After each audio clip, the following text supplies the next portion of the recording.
at Royal Holloway, University of London, and welcome to tonight's event, which is on remembering the death marches. And this event is associated with the exhibition Death Marches, Evidence and Memory, which I co-curated with Christine Schmidt from the Wiener Holocaust Library. And the exhibition is being shown there at the Wiener Holocaust Library in London, and also at the Holocaust Exhibition and Learning Centre at the University of Huddersfield. And you can get tickets to either of those places if they are anywhere near where you can get to at the moment. So tonight's chair is Andy Mycock and from the University of Huddersfield, and I'll introduce him in a moment. Just a couple of words of housekeeping. First of all, to say everybody will be kept on mute throughout the evening, but feel free to post any comments or questions in the chat. After the discussion, we'll try and get to as many of the questions as we can within the time, and we'll stay on for 5 or 10 minutes after 7 if there are enough questions. We've turned on auto captioning for accessibility. Feel free to switch it off if you don't need it, but if you do, please note that it doesn't always quite accurately capture what's being said, especially on this topic with names of places and people and so on. So if it does anything a bit strange, you'll know why.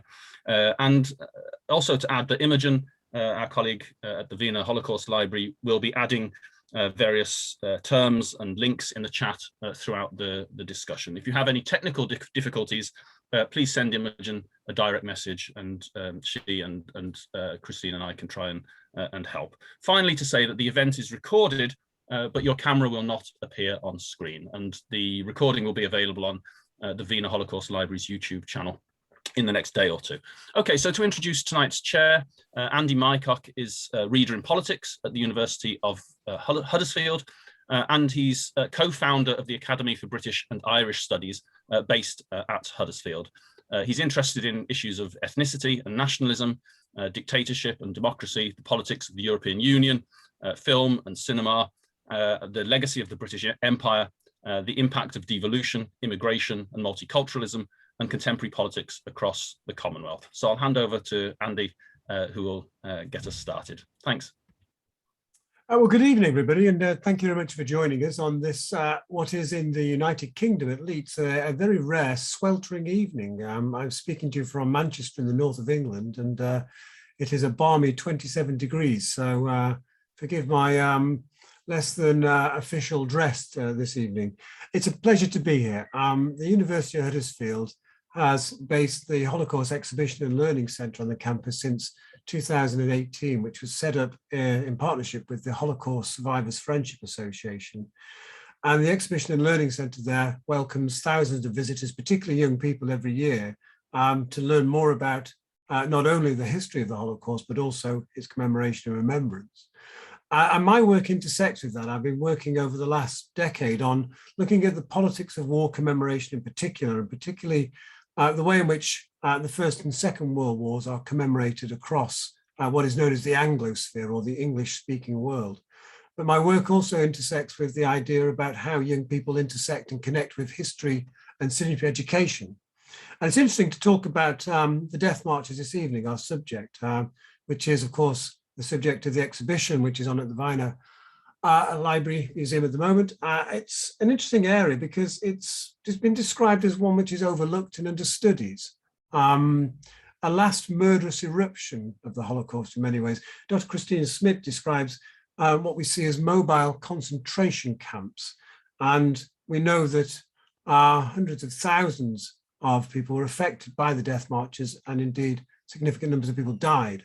I think the interesting thing about it is that there are really 3 stages to the death marches. It's not one simple phenomena.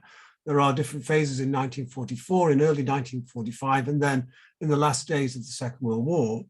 And also that the idea of the death marches is broken down by the idea of what modes of transport we use. This was something which is experienced by rail, by ship, and on foot.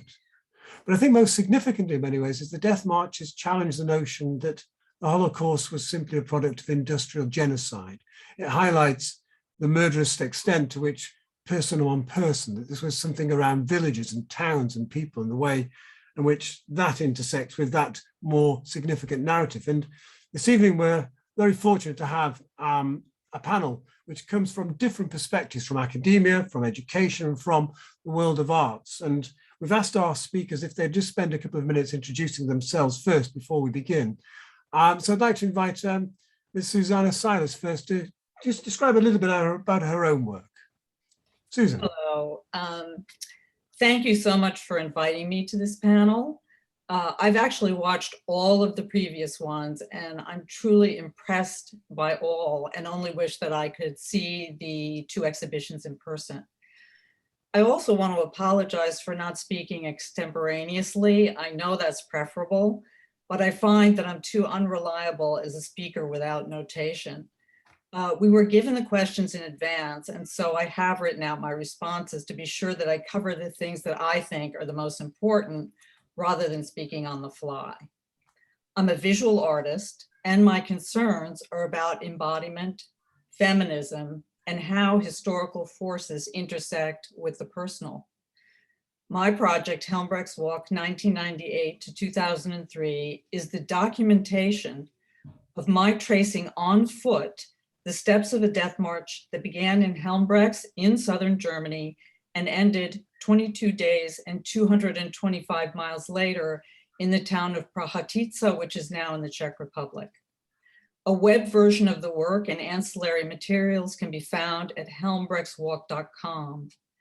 This project has been exhibited in Pittsburgh and at Stony Brook, in Toronto, Vienna, in Silja in Slovenia, in Neuenhaus, Germany, and in New York City.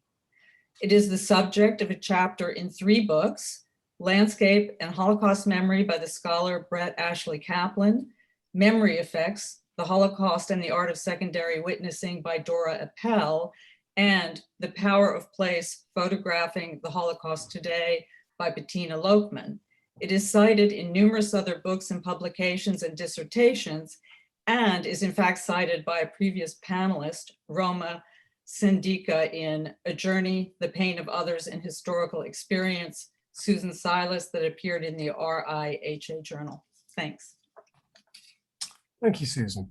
I'd like to also invite Tim Cole, who's Professor of Social History and the Director of the Brigstow Institute at the University of Bristol, just to introduce his own work. Thanks. Maybe following on from Susan, I'll start with Susan's work. Susan's work is one that also is a focus of some of my own writing. So I was interested in thinking a bit about how Susan's own retracing of one death march linked with something that Angela's going to talk about a little bit later, the March of the Living, that I think is well known to many, and something that probably is less well known, something called March of Life, which is a kind of retracing of death march routes by charismatic Christians from Germany. So I was interested in this idea really of the kind of symbolic retracing of death march routes and claims to authenticity or not. And that's something I think that Susan will talk about a little bit later on. My own work has really started off by being interested much more in fixed sites within the Holocaust. So my earlier work has been mainly on ghettos. So I've been really interested in much more kind of static Holocaust landscapes. But I guess over time, I've gradually broadened out to be interested as well in more mobile sites. And so I guess in a book called Holocaust Landscapes, I talk in there about the death marches. And the way that I think about them is I think about them in some ways as more of a continuity maybe than they've been thought of before with the concentration camp period. So really thinking a bit about the death marches as, in a sense, the whole camps going onto the road are kind of camps on the move. So not just the prisoners, but also the guards, and in a sense, almost the kind of structures of a camp. And I think sometimes in Dan Blackman's work, I think there's almost too much of a distinction drawn between the camp period and the death march period. And I'd suggest there's more of a continuity that, sure, the barbed wire fence has gone, but in a sense, the barbed wire fence is replaced with a new kind of barrier, a new kind of boundary, which is the sightlines of the guards. And that becomes the critical thing for survivors, is to look for the moment when no one is looking as a chance to escape. But there's also something much more deadly about this way that a camp itself takes onto the road, and that the barbed wire fences disappear and become these sightlines of guards. because escape from the camp becomes reimagined. You know, in the context of the camp, I think escape is about trying to breach the boundaries of the camp. Whereas on the road, escape becomes just no longer walking. So the act of escape becomes redefined, and it's enough just to fall to your knees or to fall to the ground to then be shot and be deemed to be trying to escape from this mobile camp on the road. So I've been interested in all my work around thinking about Holocaust landscapes, both in a historical sense and also in a memory sense.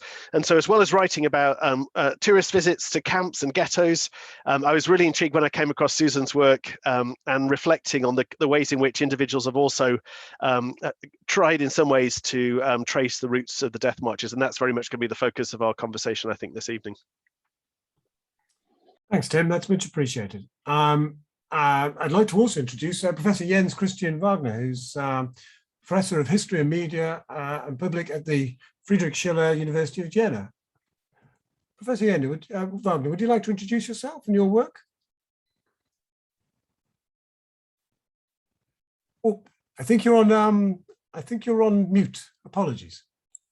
I'm sorry. So I'm not only professor at the University of Jena, but also director of the Buchenwald and Mittelbau-Dora concentration camp memorial foundation. And I've been director of the Lower Saxony Memorials Foundation for some 7 years before I came to Thuringia, where I'm now. Well, I've worked and made some research about a lot of death marches and evacuation transports, not only from the concentration camps, but also from prisons. I think it's important to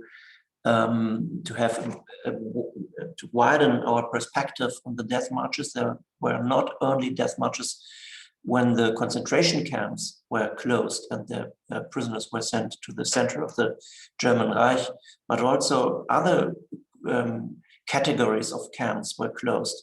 Civil workers' camps, forced laborers camps for Jews, camps for Sinti and Roma, the prisons, and so on. So in all my work, I have tried to have an integral view on the broad scope of Nazi crimes, not only on the Holocaust.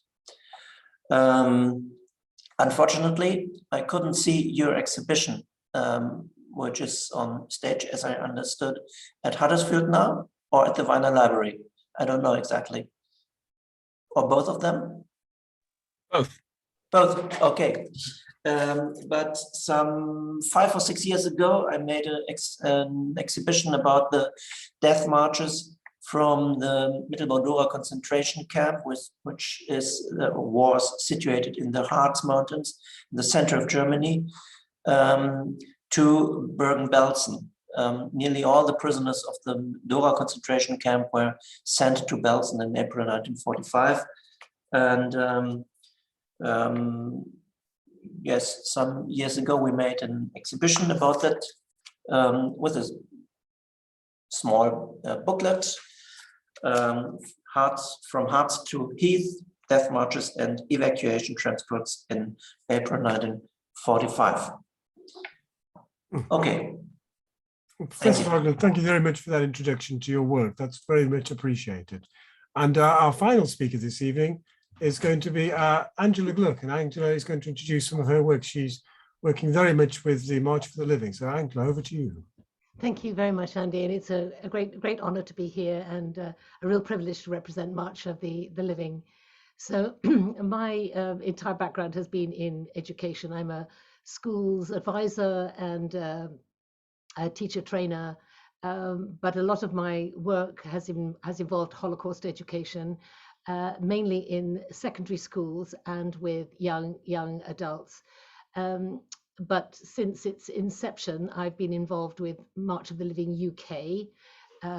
It began internationally. Well, actually, it was stimulated and generated from Israel, but it began in 1988.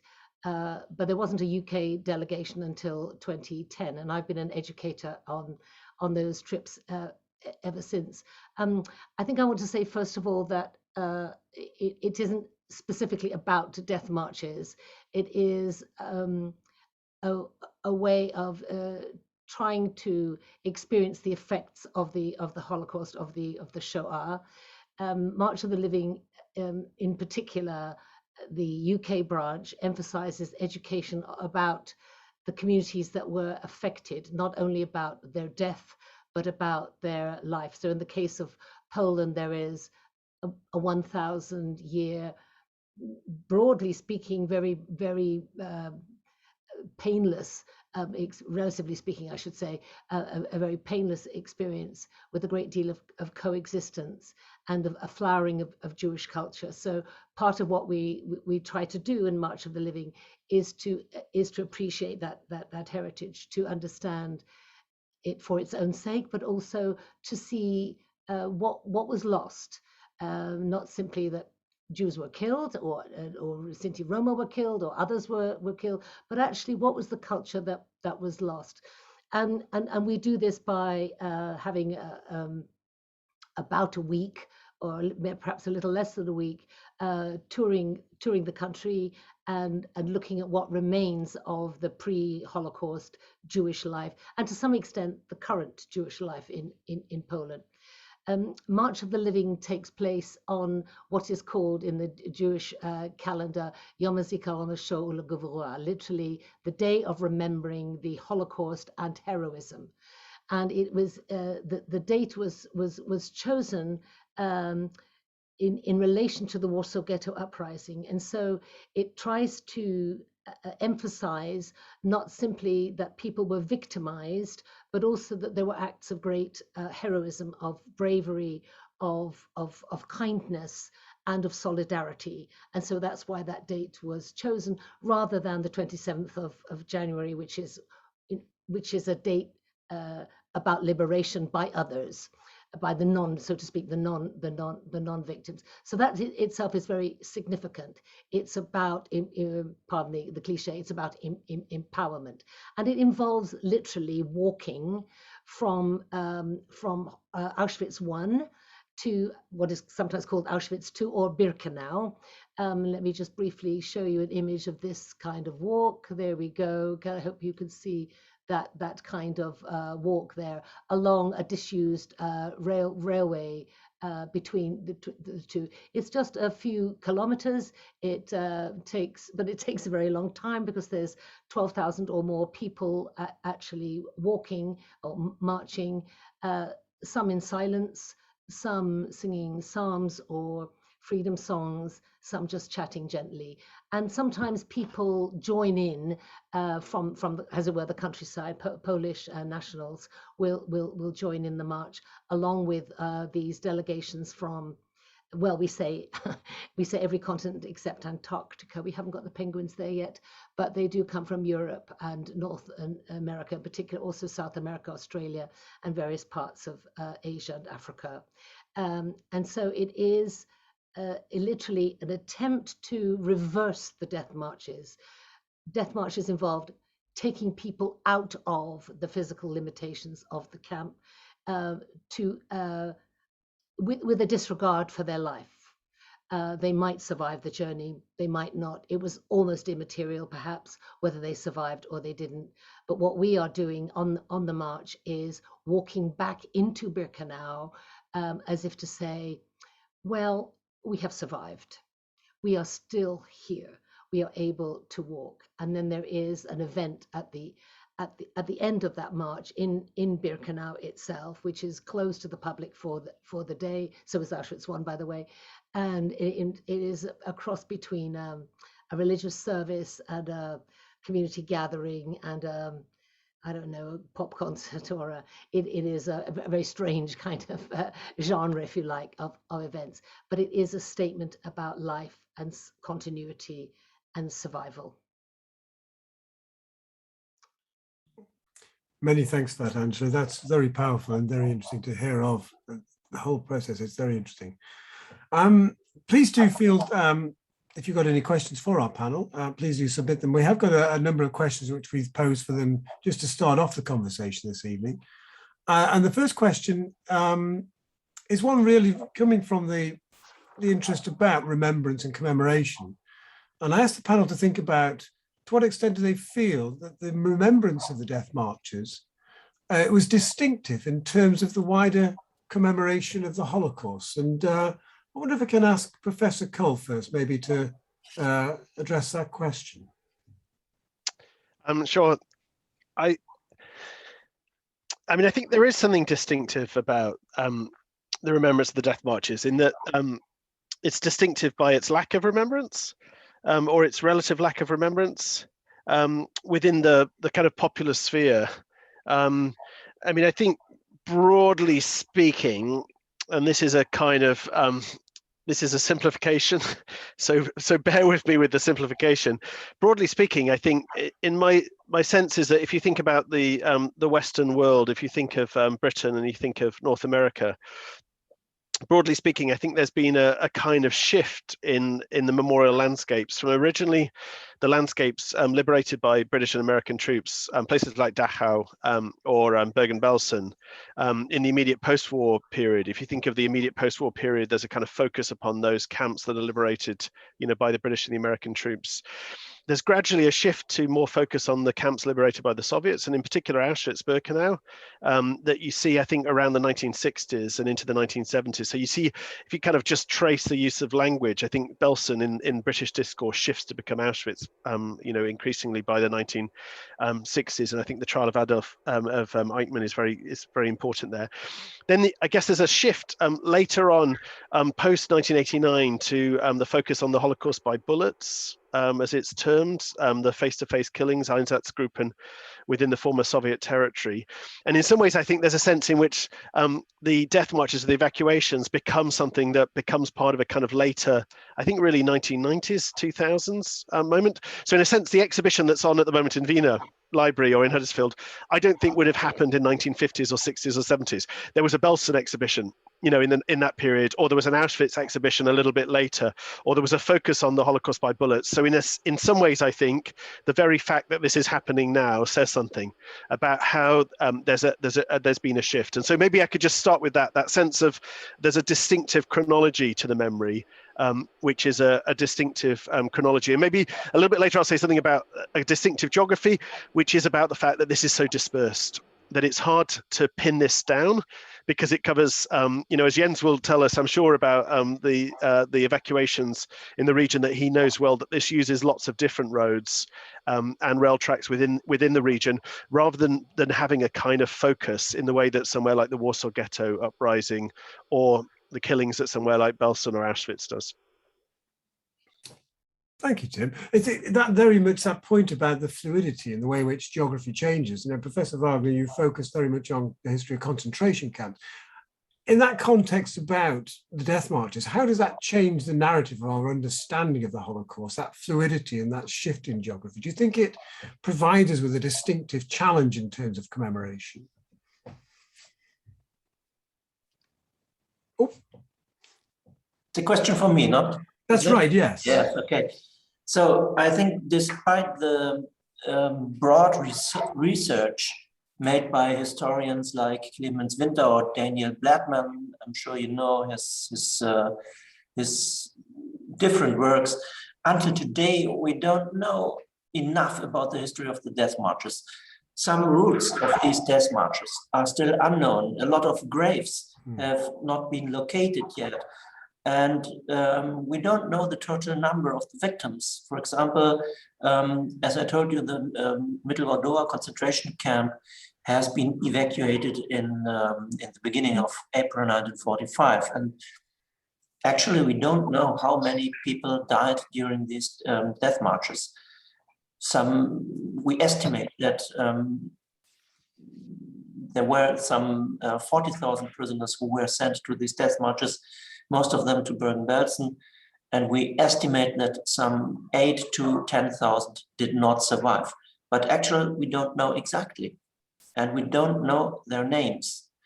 There are a lot of people who are missing, and well, if someone is missing and we know he was sent on a death march, you can be quite sure that he didn't survive the death march.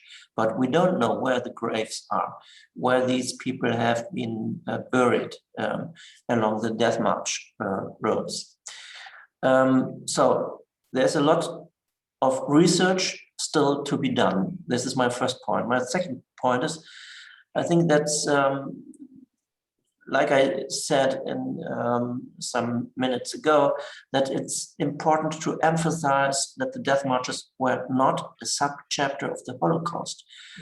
For example, Daniéle Huillet, in my opinion, was completely wrong when he described the massacre of Gardelegen as a part of the Holocaust in his book, Willing Executioners, because most of the 1,000 concentration camp prisoners killed in Gardelegen on the 13th of April 1945 were non-Jewish political prisoners from Poland, the Soviet Union, from France and Belgium. So I think we must widen our perspective, as I said before, on other groups of victims. We need an integral view on the whole scope of the policy of persecution and extermination of the Nazis. That's fascinating, to open that historical lens and explore the full complexity of the challenges of understanding the death marches and commemorating them. And in that sense, Susan, your work has looked very much in the role of gender and how gender can shape those acts of commemoration, and particularly your own work retracing some of the steps of the death marches. I wonder whether you'd like to say something about how that reshapes possibly that understanding of the distinctiveness of the death marches. Well, can you see my screen now? We can indeed, yes. Thank you very much. Okay. I do talk about that too, but I did prepare some remarks, so which include the fact that I did pick this march in particular to retrace because it was all women. That was not an incidental thing, and because I feel that the history of the Holocaust has been primarily written by Western men. But I did prepare a little something to say about the sort of more general question about commemoration, which I thought I would say now. And that is that one obvious distinction to be made about the death marches is their spatial and temporal aspect. And it makes it feel as if a representation should be cinematic in nature. This is a map representing the march route from Helmbrechts to Villari of a group of women prisoners in the spring of '45 that I retraced on foot in 1998, covering 225 miles. I should quickly mention that this was, for some prisoners, the continuation of a much longer march that terminated in Helmbrechts shortly before this one began, and that Yad Vashem has a detailed online exhibition about the full scope of this march, which was presented on an earlier panel by Yona Kobo. So due to their spatial and diverse nature, as a practical consequence, we see acknowledgements of the remembrances of the death marches at the beginning. Oops, what's happening here? At the beginning, which this is Helmbrechts, where every year there's a commemoration by the townspeople to commemorate the start of the march. And this is the plaque that you see in the background there. But essentially we see, as someone else mentioned, indication of what happened along these march routes, nothing to indicate what transpired or where exactly prisoners were murdered en route. And here we see the end of the route. This is a remembrance stone in Villari.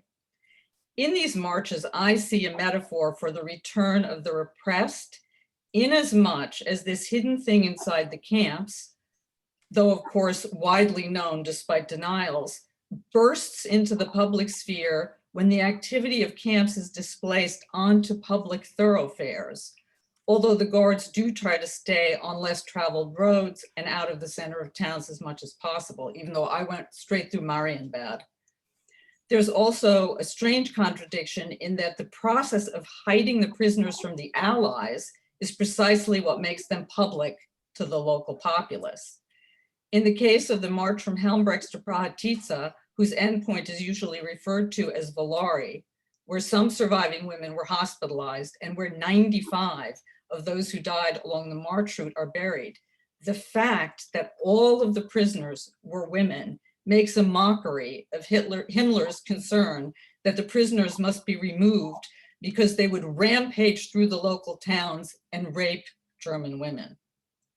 And one could say of those late marches in the spring of 45, that they have the feel of a public confession of wrongdoing, inasmuch as the war was effectively over and the last remaining rationales had more to do with silencing witnesses and perhaps the far-fetched notion of a hostage exchange rather than the movement of forced laborers for strategic purposes, which seemed to be more plausible rationale earlier when many prisoners were moved by train from camp to camp. My decision to retrace this march entirely on foot, just get the next picture here, sorry, beginning and ending my day where the prisoners did in 1945, based on the evidence from the trial of Alois Dor, the commandant in charge, which did not take place till the mid-60s in Germany, and to document the landscape where these events transpired was one way to not only memorialize these women in a non-monumental way, but also to try and look at the landscape of the everyday and take up its hidden and unremarked history. In this decision, I was influenced by the filmmakers Jean-Marie Straub and Daniéle Huillet, and two British artists, both born immediately after the war, Hamish Fulton and Richard Long, who made works of a conceptual nature by walking through the landscape and marking and documenting their passage through it.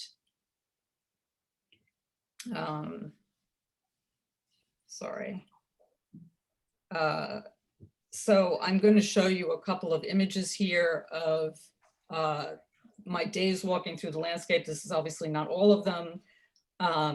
As a note, each pair represents one day. The top images of me looking down the road, the below images of what's in my peripheral vision. The top caption is a diary of my experiences, and the bottom caption is one of a news item from that day. And this is 53 years to the day that the events transpired.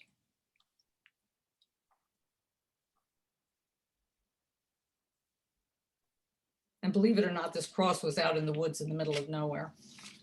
Okay, thanks. Thanks, Susan. That was really interesting, and it's interesting how you can see that geography matters in the way in which the sites of commemoration change, and they have a very powerful impact on that. I think in some ways it also highlights another question which I'd like to pose to the panel, which is about, are there any specific challenges in the study of the history and also in the commemoration of the death marches? And again, probably starts with Professor Cole, if that's possible. Yeah, I mean, I think that's been hinted at already by other panelists in a number of ways. I think Jens is absolutely right to emphasize the fact that the death marches involve a whole host of different prisoner populations. And so in a sense, it really does muddy a kind of view of the Holocaust as a specifically targeted attack on the Jewish people. That's certainly very much at the center of, say, the Einsatzgruppen killings as they evolve and they shift from being primarily of political partisans to increasingly not just Jewish men, but Jewish women and Jewish children. And then obviously within the Operation Reinhard camps, places like Belzec or Treblinka, what you see there is you see the mass killing of Jewish men and women and children. But I think there's a sense in which, as the war evolves, there's a kind of shift towards not just mass killing of Jews, but Jews being placed into slave labor. You see that increasingly in 43, especially 44. And so what you get to at the point where the death marches, the evacuations take place, is a much more diverse labor force within the camp system of Europe. It's Slavs, and it's Jews, it's politicals, you know, it's a really diverse group of individuals. And so the evacuations of the camps, these very diverse camps, when they're being evacuated, it's all sorts of people being evacuated, it's all sorts of prisoners. And so I think it's one of those points where, in a sense, we can't just talk about this being, it is part of the Holocaust experience of many survivors, but it's actually a much broader experience. And it's one, I think Jens talked about the word integrated. I think that's really important, that sense of a kind of integrating, if you like, the Jewish experience and the Jewish story with the stories of other people group. And that's certainly something that you see within the ITS archive that Dan has worked on extensively, that as those from the ITS are retracing these death march routes, what they're identifying is they're identifying the graves of people who are Jewish and non-Jewish, who are all on the roads of Europe. And it's interesting, if you look at the survivors' narrative, survivors are very conscious of this, that they talk about how the road network of Europe is clogged at this point in time, because it's political prisoners and Jewish prisoners and slave laborers, but it's also the German military is also rapidly retreating, and it's refugees, German refugees who are streaming from the east. So in a sense, everyone's on the move. There's lots of people on the road network. And this is one of the points, I think, where in a sense you're seeing a road network that's dominated by a military retreat and a pulling of military and non-military personnel. And so this is a kind of really complex story, and these are really complex sites. And I think that's one of the challenges that we face, as well as the fact that there's just loads of roads everywhere. And as Jens has pointed out, we don't know which roads they are yet. You know, there's lots of challenges about sources because there's not much paperwork. But I think Jens is right to point to the sense that actually this is a moment where I think it calls for us to reframe the Holocaust in some ways, or to reimagine the chronology of the Holocaust, and to think about actually, there's a sense in which, you know, I often talk about the idea that the Holocaust is a genocide that moves through the European landscape and changes shape as it moves. And it's really unraveling in really important and significant ways. And actually what's happening on the road network of Europe is much more complex than the story of just Jewish persecution. Thanks, Tim. That's really interesting, that sort of intersection there of Jewish and different ethnic groups and different national groups in terms of how commemoration is dealt with in the death marches. May I add something? Yes, of course. I was just going to. Okay.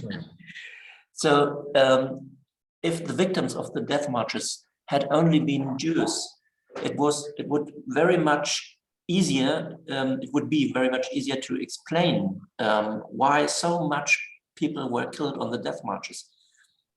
Because actually there's no doubt that it was the plan, it was the program of the Nazis to kill, to exterminate all the Jews from Europe. But if many of the victims of the death marches were not Jews, were political prisoners from Western Europe, who were quite high in a quite high level in the racist hierarchy of the Nazis, we need other answers to the question, why did so many people die on these death marches? Why were so many people murdered on these death marches? And to answer this question, I think we have to widen our perspective on the German society during National Socialism, a society which based on two columns, first inclusion and second exclusion. And in my opinion, an important part of the inclusion as well as the exclusion was the criminalization of all people who were outside the so-called people's community, the Volksgemeinschaft. And concentration camp inmates and forced laborers were presented by the Nazi propaganda as dangerous criminals, as threat for the innere Sicherheit, the public security. And I think many Germans, most of the Germans believed in that. They thought that the liberated prisoners, Jews and forced laborers, would threat the German population with looting, murder in the moment they would be liberated. And for this reason, the Germans tried to prevent the liberation of these so-called criminals. And I think for this reason, they sent them on these evacuation transports and death marches, and they killed them when these marches had ended in a dead road, like in Gardeling, because Gardeling during this massacre was surrounded by American troops. There was no way out. And to prevent, it's absurd, but it's Nazi logic, to prevent that these prisoners would be liberated and would be a threat to the German population. They were killed in the last hour before the American troops entered. And I think this is one answer. But I think Tim Cole, you are quite right. The phenomenon of the death marches is much more complex than we might think. And so the answer to the question, why these people were sent to the death marches, why so many people were murdered, is a very complex one. Thank you for that, Professor Wagner. It shows the extent of the indoctrination and propaganda across German society in many ways then. But Angela, you wanted to just come in and say something about this as well. Yes, I do. It's not so much about the route. I can't claim to have such expertise about the routes or even about the ignorance about routes. But I do want to say something, this may sound strange, about shoes. Because there are collections of shoes in Majdanek, for example, and also in Auschwitz, gathered together in Auschwitz I, which is now a sort of museum. And in case people aren't aware, I think the shoes were left behind because they're very difficult things to pass on in a second-hand kind of way. You know, we might take somebody else's clothes if they've been laundered, but what are you going to do with filthy old shoes? And so we have in both those places and elsewhere mounds of shoes, and they sort of languished there. And when I'm guiding in Majdanek and also in Auschwitz I spend quite a bit of time talking about these shoes, because actually what you see are really cages of shoes, now really quite dusty, but they are extraordinarily varied. So there are working boots and children's booties and ladies' dancing shoes and little girls' sandals and court shoes and all kinds of shoes. And they are an extraordinary symbol of the diversity of those who were murdered there or who were otherwise victimized there, and whose lives became intertwined. There are just piles. In the piles, you know, you don't see even complete pairs. There probably is the other one somewhere else, but who knows? There are just these piles of stuff that maybe could have been used for the Reich in some way, but who knows what. And so they languished there. And I often, although we don't do death marches, I often see these shoes as the walkers, you know, the ones that could have been, who walked there and who could be walking out of there afterwards. And there's a great deal of poetry, of course, and artistic representation of these shoes, because I think shoes also, just one last thing I want to say, is that they're very sort of intimate. You know, there's something, they're more intimate than a shirt or a coat. They mold to your feet. They become quite individual. They can't be passed on. They remain who you are. And I see those mounds of shoes or those cages of shoes as really a memorial to the marches that is left behind. Could I just go in there on shoes, Andy? Because what's interesting, I think, is if you look at the survivor testimony, survivors talk a lot about shoes, especially when it comes to the death marches, for obvious reasons. Yeah. You know, because obviously footwear matters always. In Auschwitz, footwear mattered. You know, but it especially mattered in the death marches. And so one of the things that people talk about is the first thing to go from a corpse that is shot at the side of the road are the shoes, the boots, because actually that's what you need is to survive. I think one of the things, if you think about the footwear at Auschwitz, it's often wooden clogs, which are a disaster in the death marches in January 1945. People talk about slipping and sliding down the roads. It's not a march, it's more a kind of slipping and sliding. And so what you really want is to try and get hold of leather boots if you can. And I think one of the things that often survivors talk about is the value of being one of the more privileged prisoners who ended up in the Canada part of Auschwitz, which is where they're sorting the clothes that are coming in, which are then being sent back to the Reich. Although obviously many of them don't end up in the Reich for various reasons, I think largely because of the rapidity of the Soviet advance to Majdanek in July 44. But in a sense, what's really crucial is that you have clothing and footwear that you can get hold of if you're going to be able to survive the death marches. And one thing I've been really interested in is the way that when survivors talk about these, they'll sometimes focus in on details that we might feel are really unimportant. There's one interview that I listened to where a guy goes into incredible detail about finding a tiny bit of waxed cloth in one of the barns where they slept for the night along the route of the death marches. And it's a kind of thing that you see the interviewer getting a bit bored because they want to start talking about something really important, but he's really focusing in on this tiny little inch square of wax cloth, and he focuses on that because it's the thing that he uses to cushion his foot, because he knows what it feels like to walk in an ill-fitting pair of shoes, and that actually this is the thing that in a sense he says saves him, that something so insignificant becomes so significant because of the very nature of this movement. I could add one other small thing to that, which is that there's a beautiful passage in Primo Levi's book. It might be in the first one, or it might be in The Drowned and the Saved, in which he describes liberation, and he's made a Greek friend who's also a camp prisoner. And the Greek friend has organized for himself a pair of fantastic boots. And Primo Levi has like ragged shoes on his feet. And, to which this Greek companion says to him that anybody with shoes like Primo Levi has on is a fool, to which Primo Levi says he thinks that that's the most brilliant thing he ever heard, comparing them. And also that in my readings too, it's incredible how often someone says that what they had on their feet saved their life when they left their home, and that the women who had boots on, right, survived in greater numbers than the ones who had flimsy shoes when they left their home. I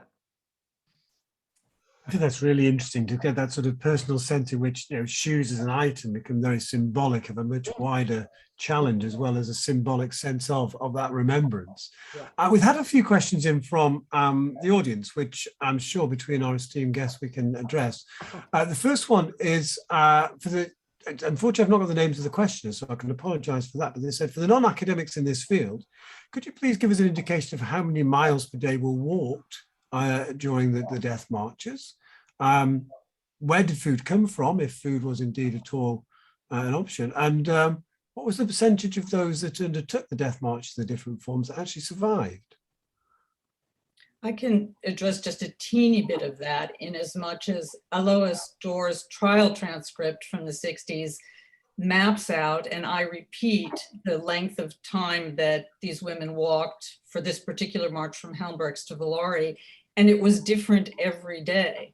There were days that I walked 3 kilometers and days that I walked 25 kilometers based on what they did back in 1945. So I think the whole thing was pretty haphazard. I think at the very end, the marches that I'm, considering, which are in the late spring of 45, a lot of times these people didn't even know where they were supposed to be taking their prisoners. I mean, it was pretty, I think, chaotic. And while I don't think they were fed much most of the time. There was an incident on this march where a town heard that these women were going to be coming through the town. I think it's Domalica, and they got dressed up in their like traditional finery and came out with like really rich food, sausages, all kinds of stuff. And this was toward the end of the march, and these women were pretty starved by then. And the woman that I talked to for many hours after I did this walk, Helena Kleiner, who was a survivor, said that there was the guards immediately started hitting their hands with batons to prevent them from getting any of the food, and food was spilling all over the ground, and that she and her girlfriend got a small piece of bread. But the women who actually ate the sausages and the speck and all this rich food died because they weren't able to absorb that kind of food by then. And so that's a sort of sadder story of the relationship to food toward the end of these marches. Thanks, Susan. Yeah, I think on food, Susan's totally right about, you know, as she says, they're really chaotic. So the routes are chaotic. The amount of miles per day is really variable. In terms of food, I think a lot of it is about requisitioning of barns at night to act as a place for prisoners to sleep. So you don't have the barracks on the road. What you have is a large barn that you take over and then cram, say, 5,000 prisoners into the large barn, and then requisition whatever food stuff is available, but it's a low priority. So feeding prisoners is a very low priority within the evacuations. Thanks, Jim. Angela, did you want to come in there? Sorry. No, I don't think there's a great deal. I mean, I just want to just emphasize that it is such a blur. There's so much that we know for certain, and this is an area that where we know very little. We know very little, but I think also that there is a sense of pointlessness. There is a pointlessness about this, which does not exist to the same extent in camps. Certainly in labor camps. Perhaps obviously in extermination camps there is a point, but this seems to be so aimless, so chaotic, so desperate. So, oh, what are we going to do now? Just better get out and go somewhere. And this is, as you said yourself, you know, the war was as good as over. You know, when we had the liberation of Majdanek in the summer of July of 44, and then it kind of it's downhill all the way, and so I guess that explains it really, but it does make it very difficult for us to have a map in any sense. I don't mean just a geographical map, but a kind of a mental map of what is this about really? Is it just to move people from camp A to camp B? Well, no. What is it then? I think we're a lot in the dark still. That's interesting. It brings in another couple of questions which I'd like to direct to Professor Wagner, if possible, which have come from the audience. And the first one says, forgive the potentially oversimplistic view, but why didn't the Nazis, the retreating Nazis, simply leave the camp inmates where they were? Why did they invest so much effort into moving them across different parts of Central Europe and Eastern Europe? And secondly, why were those Germans who were not sympathetic to the Nazi cause, why didn't they help free those on the death marches as they came through their villages and towns? I think the last question is very easy to answer. Most of the Germans were in favor of the Nazis. So the few ones who were against the Nazi regime didn't have the opportunity and the chance to free the prisoners. And the first question, I think this is a complex thing, but first of all, there are, I think, two things to mention why they didn't leave them behind when the SS left the camps. First of all, even in February and March of 1945, the Nazis thought that it would be possible to have the Endsieg, the final victory, and if they wanted to win the war, they needed the forced laborers from the camps for the German armaments industry. By the way, at this moment, there wasn't, the German armaments industry was nearly down. But this is another thing. In their minds, this industry still existed. And in their minds, this has a lot to do with a loss of reality. And there was a big loss of reality in the not only in the head of Hitler, but also in the head of the generals of the Wehrmacht, in the head of Albert Speer, and all the leading Nazis and members of the German government, and also in the heads of people like Werner von Braun, who was an engineer. But even those people worked with the aim to obtain the final victory. And to obtain this victory, they needed the forced laborers, and this is one reason why why the SS didn't leave them behind when they left the camps. And the second reason is that in the perspective of the Nazis, these prisoners were dangerous criminals. And their first aim was to prevent that these dangerous criminals were liberated and would be a threat to the German population.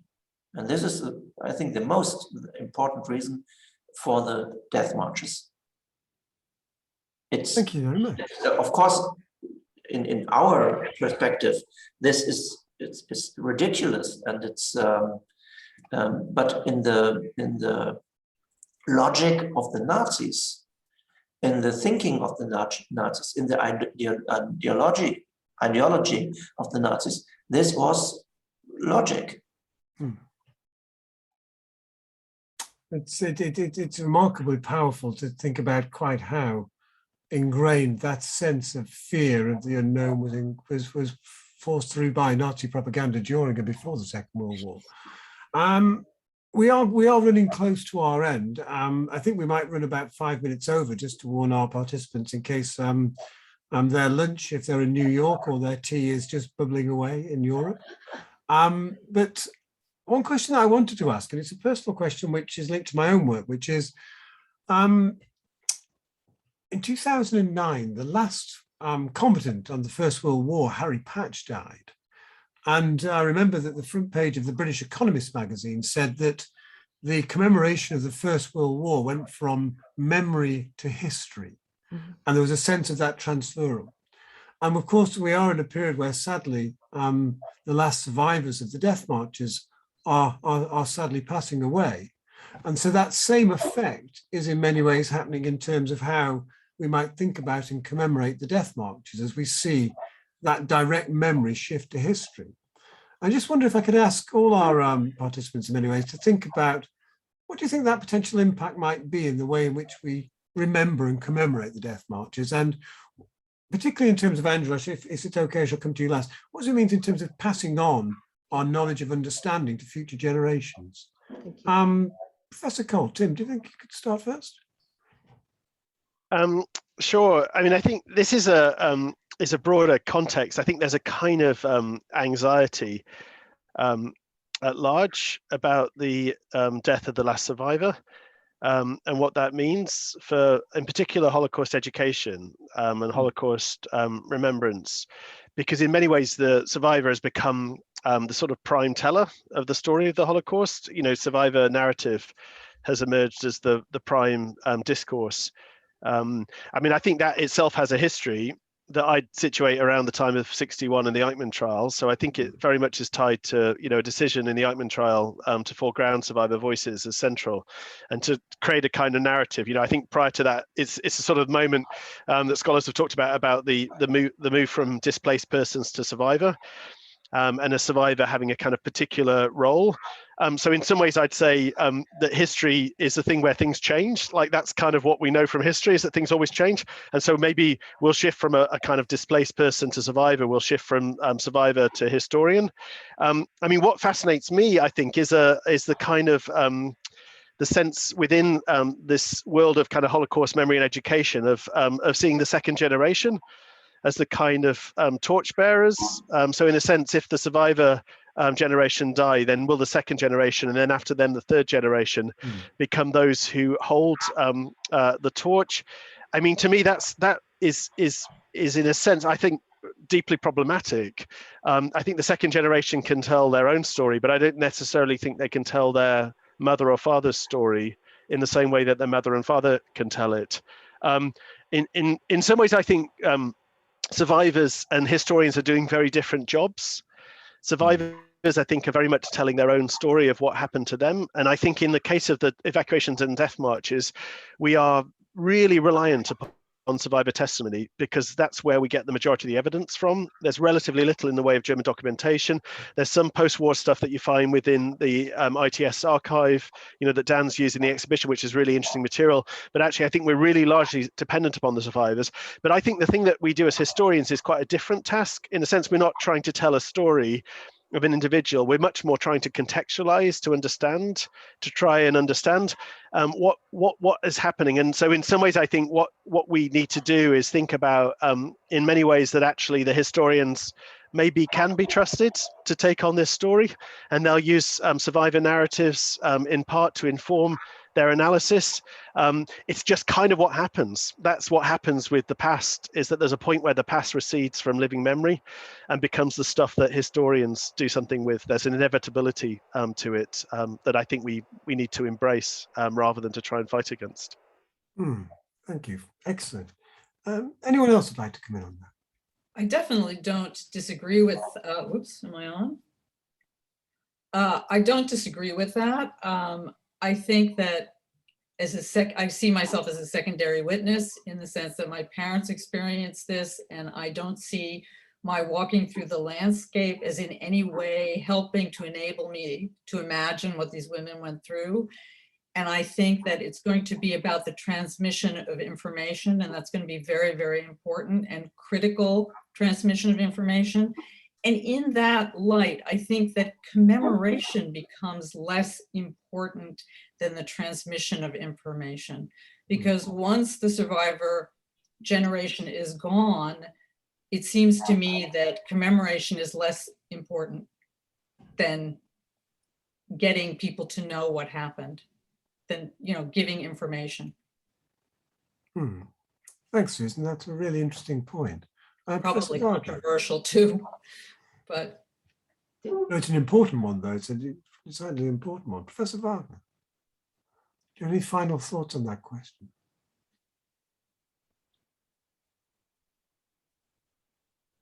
I don't think he knows you're asking him. Oh, right. Sorry, Professor Wagner. I was just going to say, do you have any thoughts on that final question, on this passing from memory to history?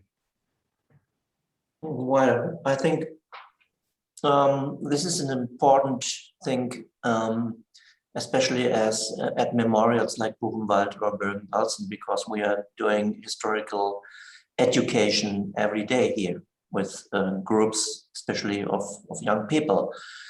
And I think that this educational work has to be changed. Until today, the main slogans of this work are "never forget" and "you must remember." But I think in a certain way, we can only remember what we have experienced for ourselves. And most visitors of the concentration camp memorials nowadays are so young that even their grandparents did not experience the war themselves. So for them, the request to remember is, I think it's morally charged. And I'm afraid that many of these young people are overwhelmed. And it's not our aim to overwhelm the visitors of the concentration camp memorials. So I would like to suggest to replace this kind of remembrance by the term coming to terms with history. And this is another thing. What we need, I think, is historical knowledge and historical consciousness. And this can be created by the study of the historical sources, the written documents, the photographs, and the testimonies. There are so many testimonies of the survivors. And these testimonies will, they will stay. Also when the last survivor will have been died. There are video testimonies, written testimonies, and so on. And all these things, all these historical sources can be used. Of course, one of the most important aims of the work at the memorials like Buchenwald is to honor the victims. But if we want to learn something from history, I think we must ask why they have been made victims and who made them victims. So the slogan, in my opinion, must not be "never again," but "how could that happen?" It's themes that I resonate very much in my work on the First World War and the commemoration of the First World War. It seems very similar in the structure of that debate. Angela, if you'd like to maybe give us some final thoughts on this, particularly about young people in the next generation and the march of the living. I'm going to differ. I'm really going to differ because I think we are fundamentally talking about individuals. 6 million makes no sense. 10 million makes no sense. I have no idea what that is. I've never, individuals matter. They were people with back to shoes. And in many cases, there were people who haven't had no one to remember them. And I think that is really, it isn't just a Jewish sensation. I think it is fundamentally a human sensation that we want to believe and we need to know that there is someone who will remember us and who will validate our experience, not only our death, but our life. And so I think that the commemoration of the victims individually, in families, in communities, and all together is fundamentally important as a moral value. I do agree with Professor Wagner. It's not enough to say never again. We all say never again. And anyway, it's happened again and again and again in other forms in other places. But I think it is really important to learn not only about the evil, but also about the good. There are stories that we can rescue, that we can unearth, of incredible beauty and kindness. Susan mentioned Primo Levi. He speaks about the sun on his face. There are stories of incredible beauty and courage and generosity and extraordinary dignity and integrity. And these are the things that we must rescue. And I think that's also a commemoration, not just about the ashes that you walk on when you're trampling through Birkenau, but those acts of deep humanity. And they will save us as nothing else will. Can I just sort of come back to this just for a second to say, I'm not against commemoration. It wasn't what I meant. I just see that right now we're in a moment historically where authoritarian governments are surging all over the world, and where there needs to be some larger understanding of the kinds of circumstances that bring that about, and more analytic thinking. And so while I'm not saying commemoration shouldn't happen, I think the emphasis right now maybe needs to be on, yes, how did this come about? And because I think we're in a bit of trouble in the world right now, perhaps more trouble than we've been in since then. I think that's an unfortunate but appropriate point to unfortunately bring our panel to an end. It's interesting. My work is with young people, and particularly with citizenship education, how to get young people to engage in politics and in society. And it's quite clear that the lessons of the past, and as Professor Wagner said, coming to terms of history, historical consciousness are integral parts of that process. At the same time, acts of commemoration and remembrance are deeply powerful ways that young people can connect with the past, even when they don't have that direct connection to the memory of the past. And I think in all your presentations and in the work that you do, there is a sense in which there is a progressive work towards getting the next generations to hopefully learn the lessons from the past in the way that maybe, unfortunately, current generations may not. I'd like to thank you all for basically providing a stimulating an hour's worth of debate. I came here not as an expert, and I've learned an enormous amount in the space of an hour. So I thank all of you for your thoughtful responses. I also like to thank the Wiener Holocaust Library for their kind invitation to chair this evening. And to conclude tonight, to pass back over to Imogen Dalziel to conclude tonight's proceedings. But thank you very much to all. Thank you. Thank you very much, Andy. I will try and keep my closing remarks brief. I'm aware that we're slightly over time already. As you said, there's always so much to say. You could sit here for hours just listening to these fascinating conversations. I'd like to thank our panelists. I'd like to thank Dr. Mycock for chairing so superbly and keeping us relatively to time. I'd also like to thank my colleagues, Professor Dan Stone and Dr. Christine Schmidt, who have been co-hosting and helping out behind the scenes this evening. And also, of course, to our audience for your engagement and for your questions and comments. Just to quickly say that we have one more event in the Death Marches Evidence and Memory series. Next Wednesday at 3 p.m. UK time, we will be back on Zoom and we'll be joined by Manfred Goldberg, who I know is in the audience tonight as well, who will be sharing his experiences of his Death March journey in conversation with Professor Dan Stone.